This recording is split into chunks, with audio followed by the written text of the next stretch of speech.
భూమిపై ఉన్న ప్రాణం అంటే కేవలం మనుషులు, జంతువులు, మొక్కలేనని మనం భావిస్తాం.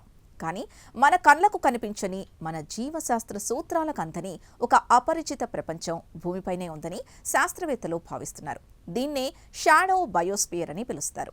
ఈ పరిశోధనాత్మక ఫీచర్లో మన పక్కనే ఉండి కూడా మనకు దొరకని ఆ వింతైన జీవుల వెనుకున్న వాస్తవాల్ని తెలుసుకుందాం. భూమిపై ఉన్న సమస్త జీవరాశి కార్బన్ ఇంకా నీటిపై ఆధారపడి ఉంది.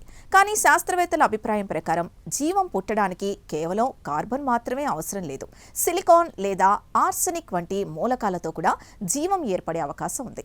తాజాగా ఆస్ట్రోబయాలజీ నివేదికల ప్రకారం ఇటువంటి జీవులు మన కళ్లకు కనిపించని సూక్ష్మ రూపంలో ఎడారులో లేదా లోతైన సముద్రాల్లో ఉండవచ్చని శాస్త్రవేత్తలు చెబుతున్నారు. ఈ విలక్షణమైన సిద్ధాంతాన్ని ఆరిజోనా స్టేట్ యూనివర్సిటీకి చెందిన ప్రముఖ శాస్త్రవేత్తలు పాల్ డేవిస్, కరోల్ క్లీలాండ్ ప్రతిపాదించారు.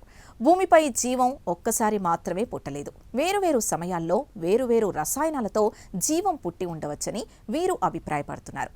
ఈ సిద్ధాంతానికి మరింత బలాన్ని చేకూరుస్తూ నాసా శాస్త్రవేత్త ఫెలిసా వోల్ఫ్ సైమన్ కాలిఫోర్నియాలోని మోనో లేక్లో ఒక అద్భుతాన్ని గుర్తించారు. అక్కడ కొన్ని బ్యాక్టీరియాలు విషపూరితమైన ఆర్సెనిక్ను ఆహారంగా తీసుకుని బతుకుతున్నాయి. విస్మయకరమైన విషయం ఏంటంటే అవి తమ డిఎన్ఏలోని ఫాస్ఫరస్ స్థానంలో ఆర్సెనిక్ను వాడుతున్నట్లు ప్రాథమిక ఆధారాలు లభించాయి. ఇది మనకు తెలిసిన జీవశాస్త్రం యొక్క నిర్వచనాన్నే మార్చేస్తోంది.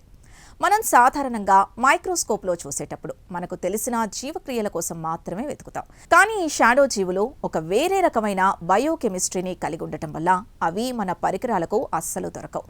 భూమిపై ఉన్న మొత్తం సూక్ష్మజీవుల్లో మనం గుర్తించినవి కేవలం 1% మాత్రమే. మిగిలిన 99%లో ఇటువంటి అపరిచిత జీవులుండే అవకాశం ఉందని శాస్త్రవేత్తలు చెబుతున్నారు. నిజానికి ఈ షాడో బయోస్పియర్ అన్వేషణ టైటన్ లేదా యూరోప్లపై జీవం కోసం వెతకడానికి కొత్త మార్గాల్ని చూపిస్తోంది. అక్కడ నీరు లేకపోయినా మిథేన్ లేదా ఇతర ద్రవాల సాయంతో జీవం పుట్టే అవకాశం ఉందని పరిశోధకులు వివరిస్తున్నారు.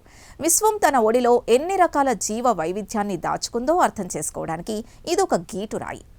ఈ పరిశోధన ఫలితాలు భవిష్యత్తులో మనం కొత్త రకమైన యాంటీబయోటిక్స్, బయోటెక్నాలజీని అభివృద్ధి చేయడానికి ఉపయోగపడవచ్చు.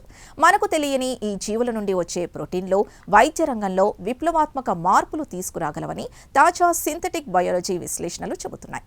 ఇది చరిత్రను మాత్రమే కాదు, మన భవిష్యత్తును కూడా ప్రభావితం చేయగలదు. షాడో బయోస్పియర్ ఉనికి ప్రకృతి తన సృష్టిలో ఎంతటి వైవిధ్యాన్ని దాచుకుందో తెలియజేస్తోంది.